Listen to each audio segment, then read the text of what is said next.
आजकल भूपेंद्र हुड्डा जी और उनके लाडले सपूत मेरे बड़े भाई दीपेंद्र हुड्डा जी गांव-गांव जाकर हरियाणा में एक बात कहते हैं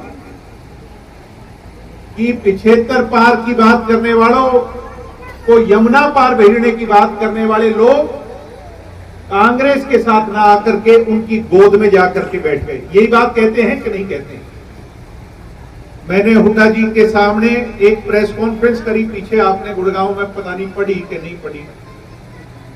मैंने हुड्डा जी को ये बात कही, हुड्डा जी आप भी खानदानी परिवार के, चौधरी मातूराम का परिवार बड़ा परिवार रहा, मगर ये झूठ बोलना कब से सीख गए? लोग कहने लगे झूठ कैसे? पत्रकार ने मेरे से पूछा।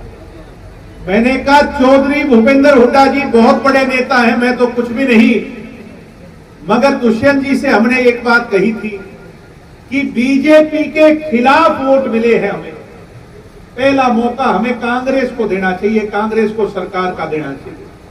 दुष्यंत ने मुझे और डॉक्टर केसी बांगड़ को यह कह के खुली छूट दी थी कि जाओ भूपेंद्र हुड्डा से बात करो, और हुड्डा साहब के पास अगर निर्दलीय का समर्थन मिलाकर के पूरी सरकार बनने का जोड़ बैठता हो तो हम हुड्डा को चीफ मिनिस्टर बना देंगे, हमें कोई दिक्कत नहीं। सम्मानित साथियों, मैंने हुड्डा जी को टेलीफोन लगाया और डॉक्टर केसी बांगड़ ने मेरी बात कराई। मेरी पहली बार ही बात हुई।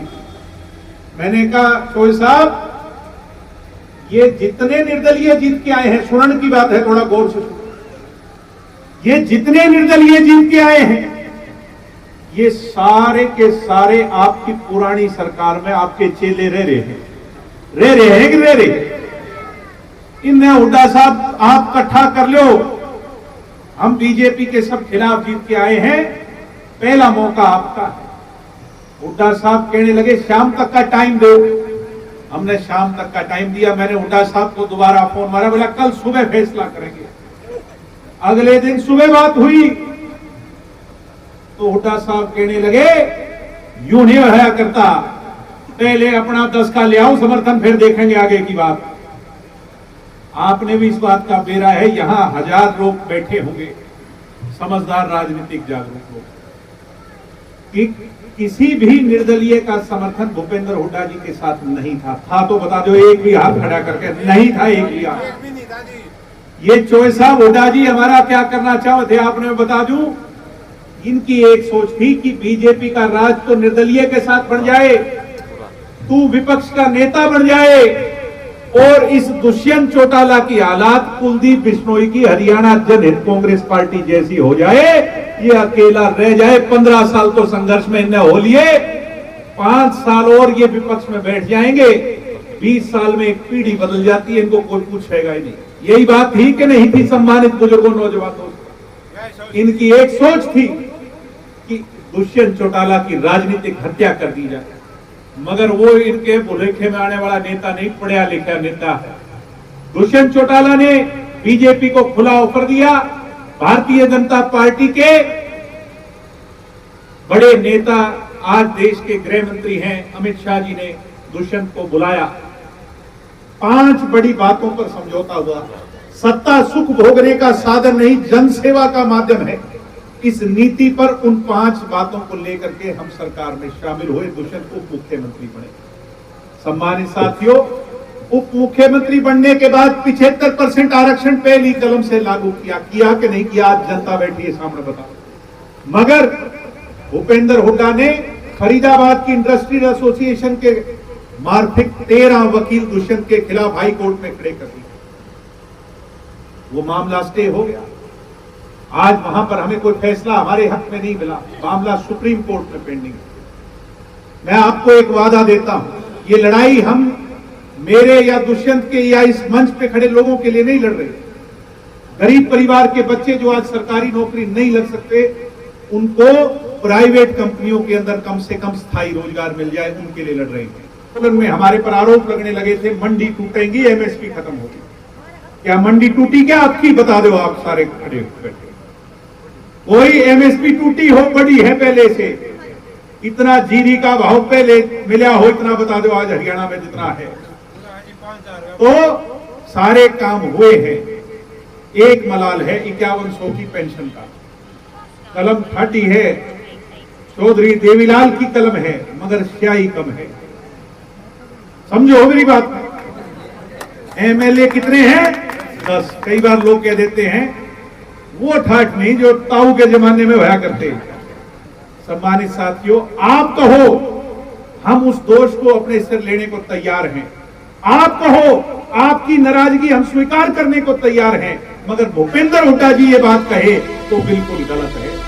हुड्डा जी आपके तो हुड्डा जी के 67 विधायक थे, कितने थे? 67 विधायक थे, और एक मौके 45 थे, 5 ये मिला के दूसरे। 10 साल मुख्यमंत्री जी कौन थे? हुड्डा जी थे। कितनी पेंशन बढ़ाई?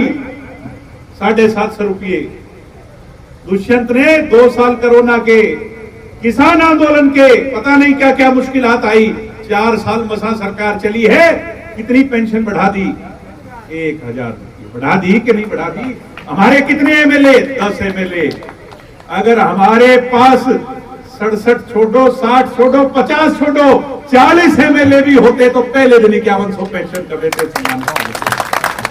और करने वाला ही किया करता है, करने वाला ही किया करता है। मैं आज खुले मंच पे कह के जा रहा हूं, प्रत्यक्ष को प्रमाण की आवश्यकता नहीं होती। जिस दिन 5100 होगी तो दुष्यंत चौटाला ही करेगा, ये भी मैं आज आपके बीच में कहता हूं। तो इन बहकावे में ना आइयो, इनके ये सारे इकट्ठे हो रहे हैं, इनकी एक यूनियन बना दी जाए तो कोई कहना गलत नहीं होगा, जिसमें हुड्डा साहब भी हैं, जिसमें ये सुरजेवाला जी भी हैं, शैलजा जी भी हैं, मैडम किरण जी भी हैं, मेरे चाचा जी अभय सिंह जी भी हैं, और एक आपके यहाँ का एमएलए है कुंडू साहब। तो इसलिए आप इनके बहकावे में ना आकर के भविष्य में जब कभी भी आपको मौका मिले इस महम की सीट को, क्योंकि महम के बिना भाई हमारी भी पार को नहीं पड़ा, मैं आपको सही सही बताऊं, जब तक महम नहीं होगी चाहे कितना ही जोर लगाइए 45 की जो है ना वो लाइन पार नहीं होगी। इसलिए महम की सीट पर आप सभी संगठित होकर 36 जात के लोग जो है भाई दुष्यंत सिंह चौटाला जी को अपना आशीर्वाद दें। जो कोई भी कैंडिडेट हो उसको यहां से आगे जिता करके भेजने का काम करें, और जब भी मौका आएगा हरियाणा की जनता का आशीर्वाद निश्चित तौर पर भाई दुष्यंत को मिलेगा, और वो हरियाणा का मुख्यमंत्री पूरा जरूर बनेगा। और पूरा जब मुख्यमंत्री होगा फिर हमारे दिल में इस महम के लिए क्या है वो या तो ये लोग जानते हैं या हम जानते हैं, फिर तीसरे की आवश्यकता नहीं पड़ेगी साथ।